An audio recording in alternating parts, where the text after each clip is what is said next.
to set the stage, I know we did this last week. Let's just run it down real quick, Brian. At first, this was announced instead of Grand Slam at the Arthur Ashe tennis facility there in New York, because they sold that out the first year and said they burnt that out.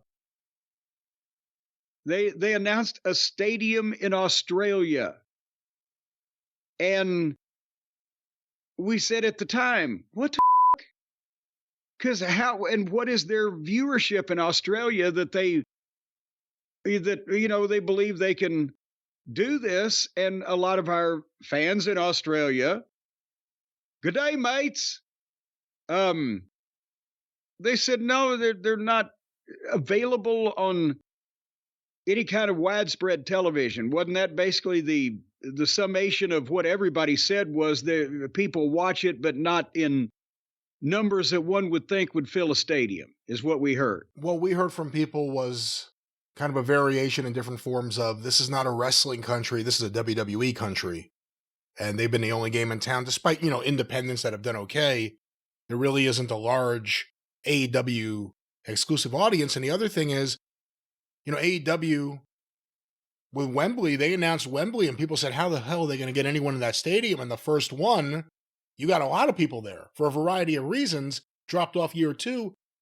I guess you could understand why Tony would think maybe that would work in Australia, but it's a different kind of country, different layout. It's hard to get anywhere there. Boy, that's almost even like saying, well, if it works in Chicago, will it work in fucking Knoxville?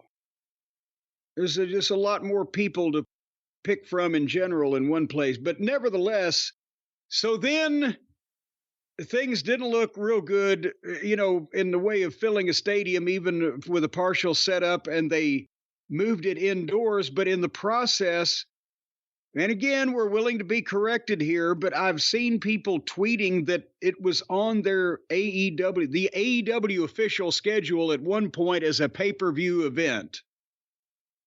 And the people thought they were getting a pay-per-view in a stadium. Then it was moved indoors, and then there were no big. Remember how they built Wembley like they were building the goddamn Egyptian pyramid. But there hadn't been a lot of build for this bad boy. And the other thing is, Grand Slam traditionally was Dynamite. It wasn't a pay-per-view, and it wasn't a Collision. I mean, maybe they had matches roll over to Rampage and Collision, but Grand Slam was a Dynamite. This wasn't even that. Well, and that's where I'm going. They moved indoors. They did it. Ain't a pay-per-view. They haven't had any big matches built for it until they were farting them out as they usually do, the past few weeks for the most part. And then they get a Collision taping with Ring of Honor. A Ring of Honor and Collision tape at the highest prices that I bet you quite a few of these folks have ever paid for a wrestling ticket. Because they didn't, I mean, you can correct me, Brian, if you Google it, but I'm not sure they had quite at 10,000 people. And they still did over $1 million at the gate, and here's the thing. I want to know this because I don't think we delved deeply enough into this. For the initial people, when the stadium went on sale, didn't we hear that it was about 8 or 10,000 that bought tickets or whatever? Is this the same people? Did they just hold the tickets and make it good for the new building? Did they say turn your tickets back in and get new ones? How did they handle that transition? I'm not exactly sure. I was under the impression it was kind of like WWF with WrestleMania 7, where they moved indoors, even though they had already sold tickets for the LA Coliseum.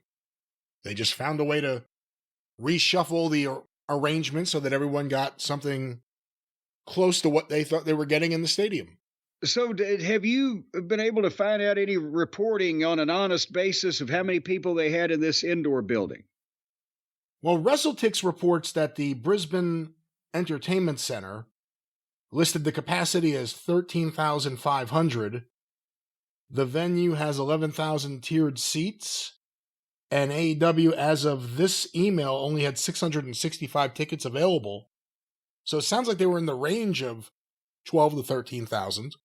Okay, but I guess what I'm saying is that everybody that had bought tickets to the stadium and just switched over? Did any has there been any real movement since then? And I'm not talking even about tickets distributed, which is probably what WrestleTix would have. I'm talking, did they actually sell any new ones? Because they ended up doing a show that they had booked in a 70,000 seat stadium set up for 40 to 50,000 that fit into a building that holds 13,000 tops. Is where we went with that. Well, the other thing was, what if the stadium had worked out? What if they had sold 50,000 tickets? Was this the card they were going to do? Was it going to be just a short collision and then Ring of Honor in a stadium? No, if they had MJF 30... wasn't there. I mean, how many other wrestlers didn't make the trip? I didn't see MJF on this show. If they had 30,000 tickets sold 2 months ago, you'd have seen a lot more of what you saw there. So that basically, they ended up with a collision in a Ring of Honor taping with the highest prices ever in a small building from a stadium. And so I think they thought that they would make up for it in Tony's mind, they being Tony, with the high spot matches and the craziness without even any of the bad interviews or, fucking filler of a regular television show. So it was a good display of what AEW is, but I'm not sure that that's what they would need for their biggest audience. Or at least the biggest audience at the start. We'll find out, I guess, hopefully very soon how far they fell.